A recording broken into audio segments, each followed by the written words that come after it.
সকালে ঘুম থেকে উঠে রাস্তায় এসে এক আশ্চর্যজনক জিনিস দেখলাম।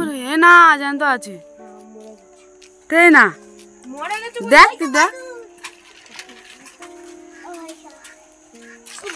ওই দে জ্যান্ত আছে, কামড়াবে উড়ে এসে। ও ঘুমাচ্ছে ঘুমাক। প্রতিটা বছরের শেষে এসে যেন আমাদের চোখে আঙুল দিয়ে দেখিয়ে দেয় যে সময় কিন্তু থেমে নেই, আর আমরা প্রতিনিয়ত বদলেই যাচ্ছি। যে অভিজ্ঞতা, যে কষ্ট, যে আনন্দ পুরো বছরটায় জুড়ে ছিল, তার সব কিছুই যেন এই ডিসেম্বরের আকাশে জমা হয়ে আমাদের মনের সামনে হাজির হয়। আমরা বুঝি প্রতিটা দিনই শেখার ছিল, প্রতিটা মুহূর্তে ছিল নিজেকে গড়ে তোলা। অথচ জানো তো, এই উপলব্ধির স্পর্শে কেন কেবলমাত্র বছরের শেষ প্রান্তেই আসলো? আসলে কি বলতো, জীবন তো প্রতিদিনই আমাদের নতুন কিছু শেখায়, নতুনভাবে গড়ে তোলে। আমরা শুধু দেখতে পাই না, আমাদের শেখার চোখটা খালি দরকার ছিল।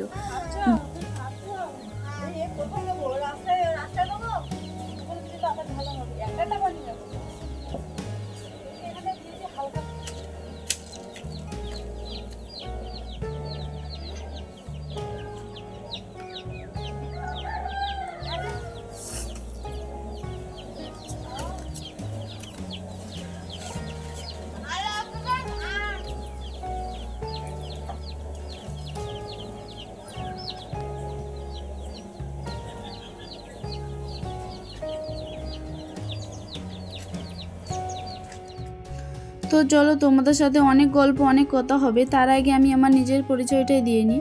Hello everyone, good morning. আমি নমিতা, আমার আরও একটি নতুন ব্লগে তোমাদের সবাইকে অনেক অনেক স্বাগত। ঘড়ির কাঁটা এখন ঠিক সকাল 6:30। কাছে দূরে যে যেখান থেকে আমার এই ব্লগটি দেখছো, আশা করছি তোমরা সবাই এই মুহূর্তে ভালো আছো আর অনেক সুস্থ আছো। তো চলো, পুরো ব্লগটা একটু স্কিপ না করে প্রথম থেকে শেষ পর্যন্ত দেখতে থাকো। আশা করছি আজকে ব্লগটি একটু হলেও তোমাদের ভালো লাগবে। আর এই যে আজ সকালে ঘুম থেকে উঠে একটু রাস্তায় হাঁটতে গেলাম, তো গিয়ে দেখলাম ওই যে আমাদের পাশের বাড়িতে না, এক ঠাকুমাদের বাড়িতে কলার কাঁদিতে বাদুড় সেইভাবে একদমই ঝুলে আছে, এমনভাবেই আছে যেন মনে হচ্ছে ও মারাই গেছে। তো দেখলে প্রথমে আমাদের ছোট ছোট বাচ্চারা, ওরা কিন্তু লাঠি দিয়ে বেশ নাড়াচ্ছিল, কিন্তু ও কিন্তু জেগেই আছে। তারপরে ভাবলাম না, ও বেঁচেই আছে।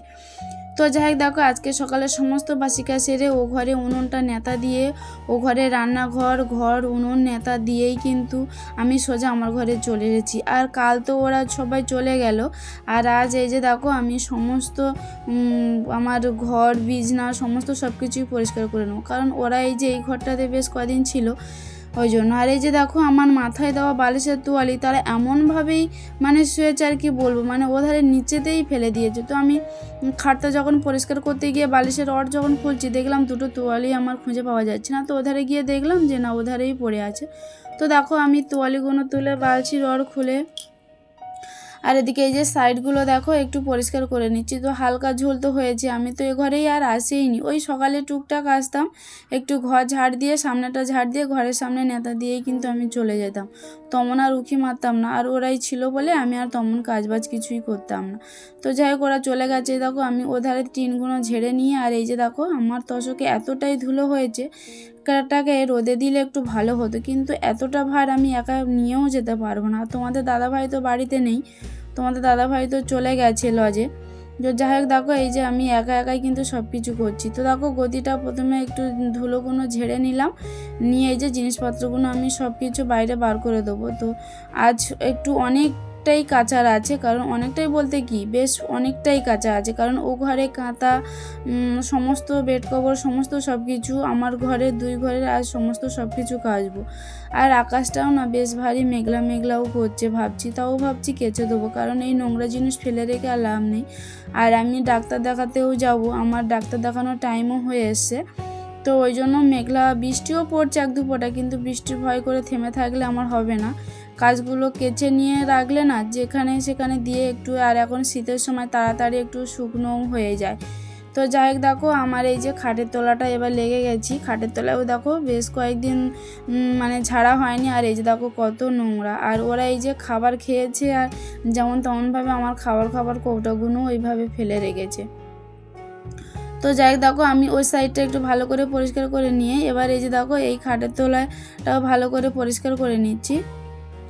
আর আমার ভিডিওটা এমন একটা মানুষকে করতে বলেছি, ক্যামেরাটাকে আমার ক্যামেরাম্যানটা এত বলবো কি বলবো, আর বাচ্চা ছেলে, আর তারপর তাকে সোজাভাবে দাঁড়াতে বলছি, সে ক্যামেরা একবার জুম করছে একবারে মানে খুব ছটপট করছে। তো ভিডিওটা ওই কারণে একটু মানে ডিস্টার্ব হয়ে গেছে। তো তোমরা প্লিজ বন্ধুরা কিছু মনে করো না।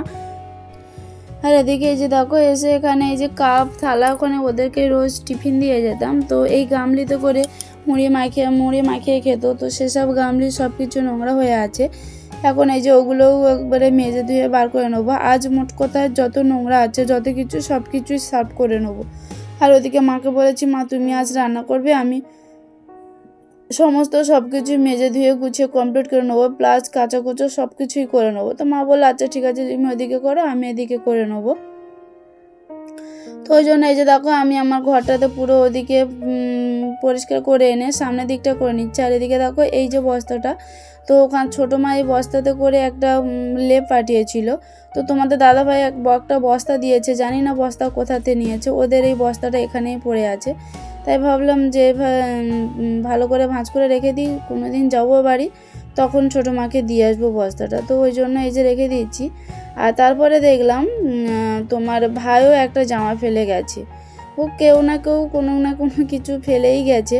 তো যাই হোক আমি ও বাড়ি গেলে আমি ভাইয়ের জিনিসপত্রগুলোও গুছিয়ে রাখবো, জামাটা আর এই চটের বস্তাটাও গুছিয়ে রাখবো। ও বাড়ি যখন যাবো তখন আর কি দিয়ে আসবো। যাই হোক এই যে দেখো আমার ঘরটাও প্রায় ঝাড় দেওয়া হয়ে গেছে। আর দেখো ঘর থেকে আমার ঘরে মনে হয় এত নোংরা মনে হয় কোনো দিন বার হয়নি। আজকে যা নোংরা বার হয়েছে, মানে আমি কি করতাম বলো তো, ওই ঘরের সামনেটুকু ঝাড় দিয়ে যেতাম আর আশেপাশে তোমার ঝাড়ও দিতাম না। আর ভাই দাদারা ওরা দুজনেই গাড়ি চালিয়ে আসতো, ওই ধানের ধুলো সমেত ওইভাবেই ঘরেটা ঢুকে যেত। আর প্রথমে একবার কিন্তু ঝাড় দিয়ে নিয়েছি, তোমাদের সে ভিডিওটা তেমনভাবে করিনি। তো প্রথমে একবার ঝাড় দিয়ে নিয়ে তারপরে এই যে দেখো কত ময়লা বার হয়েছে, কারণ ওরা ওই যেভাবে আসে ওইভাবেই তো ঘরের ভেতরে জামা কাপড় চেঞ্জ করে, তো ওই ধুলোগুলো না ঘরের ভেতরে রয়ে গেছে। তো সেইগুলো ঝেড়ে ঘর মুছে একদম কমপ্লিট করে এই যে দেখো সোজা এই যে আমার ঘর থেকে নিয়ে আসলাম। এগুলোও কিন্তু এক গামলি পুরো মায়ের ঘরের জিনিসপত্র, ওই যে মায়ের ঘরে জিনিসপত্র আর এই যে আমার ঘরে জিনিসপত্র। এখন আমি এই যে এক গামলি আর এক বালতি এই যে জামা কাপড় কাচতে পুকুর ঘাটে চলে আসলাম। আর ওদিকে যে ব্ল্যাঙ্কেট যে লেপগুলো ছিল সেগুলোও কিন্তু রোদে মেলে দিয়েছি। তো আমি এখন দেখো এই যে এক গামলি আর এক বালতি এগুলো পুকুর ঘাটে সমস্ত সব কিছু কেচে নেবো।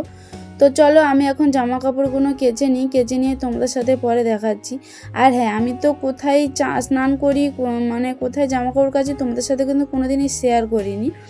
তো আমার ভাইপো এসছে, তো ভাইপোকে বললাম যে চ আমি পুকুরে স্নান করতে যাবো, জামা কাপড় কাচতে যাবো, তুই চ। তো এই কারণে দেখো ওর দিয়ে কিন্তু আমি ভিডিওটাই শ্যুট করলাম।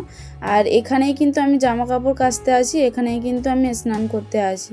আর আজ আমার চান করতে 3টে বেজে যাবে। এত জামা কাপড় এনেছি, এইগুলো কাচতে আর কাঁথা এগুলো সবই দেখো একাদ্রাই কিন্তু সম্ভব হয় না।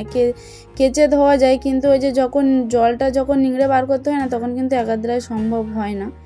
তো যাই হোক দেখো আমি জামা কাপড় কেচে নিয়ে তোমার সাথে দেখা হচ্ছে।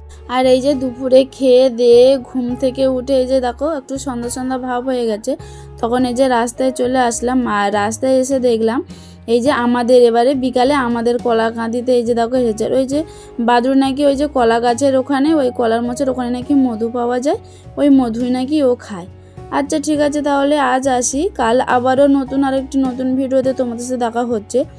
ততক্ষণে তোমরা সবাই ভালো থাকবে, সুস্থ থাকবে। আর হ্যাঁ প্লিজ তোমরা আমাকে একটু সাপোর্ট করো, আমাকে একটু ভালোবাসা দাও। তোমাদের ভালোবাসা না হলে আমি একদমই এগোতে পারবো না।